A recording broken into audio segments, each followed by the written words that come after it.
So what I'm using is a program called GIMP, I don't know how it's pronounced.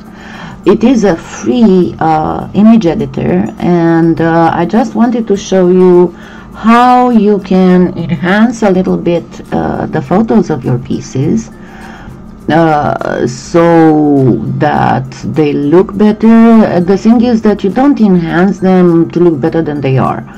It's just that if you don't have professional photo taking equipment and lighting and all that, you can fix that by using this program. This is the photo that I took with my web camera. So first I'm going to go here and simply select just part of my photo because I don't need all of it. And then I'm going to go to image here and crop to selection. Then what I want to do is to change the resolution of the image to make it a little bit better. So from 96 I'm going to change it to 150, which is a decent resolution. And here I'm going to see how many inches. Yeah, that looks okay. And now comes the important part. Now you want to play with the contrast. And for that there's this little tool here that's called dodge and burn. What you need to first do is to select this blocky brush, because that's what you need. Then you need to make sure that you have your full opacity. As size, first select a larger size of a brush so that it would go pretty much all over. Where you have to be very careful when you start, that your force is under 2. About 1.5 would be the best.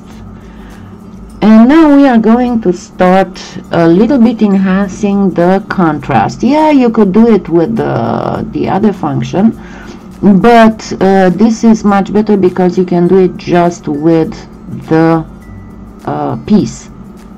So I'm going to first burn darkens, dodge lightens, and you can select if you want to work on the shadows, on the midtones, or on the highlights. So I'm going to darken the shadows on this piece, and see how I'm keeping my brush only inside the piece itself. I know it doesn't look like much, but I will show you here in a minute the difference. Then I'm going to slightly lighten up the highlights. And now I'm going to pay attention first to the cabochon here. I made my brush smaller, and I'm going to lighten up the highlights on the stone so all that beautiful variegation is more noticeable. And then I'm going to darken the shadows, so to speak, so you can see how the contrast all of a sudden makes the cabochon way more noticeable. Then what I'm going to do again, now I'm going to make my brush even smaller so I can work just on the veil. And let me first darken the shadows, what is more a darker image, a darker hue on the image itself, and then I'm going to lighten up what is so-called lighter. And now comes the real trick. I'm going to go even smaller.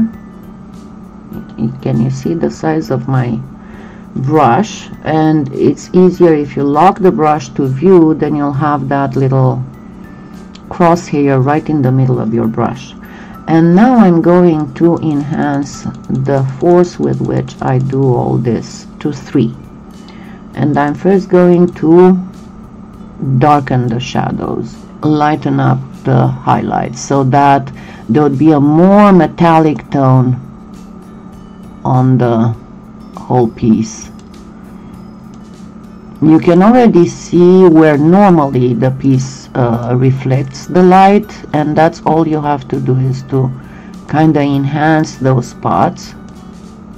You don't have to, let's see how I went past the Control Z will undo whatever you did wrong. But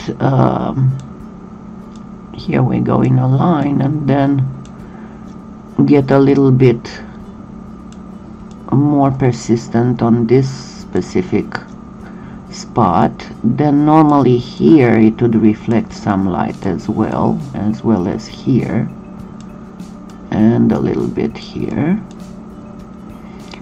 and probably here, but definitely in this area. And now let's go back and re-enhance the darker areas, because that will make the lighter area stand out. So remember, this is just to make up for your lack of professional photo equipment. The pendant really looks like this. The problem is that I don't have a high quality photo camera to take good photos of my pieces, so I use this to enhance the beauty of it. You can actually look at the animated stuff and see that it is indeed this way, and then all you have to do is to export it wherever you want, and then I will show you the difference between the unenhanced and the enhanced.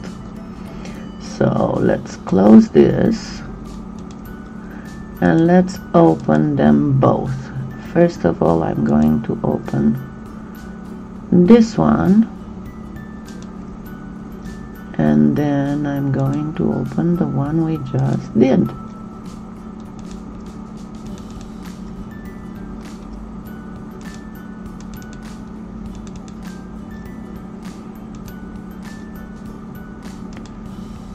And there you go. You can see the difference. It is like if it was taken with a professional camera with professional lighting, and all you need to do is to, it's a little bit of a learning curve, but it's not very hard to use this program. So I hope you liked it.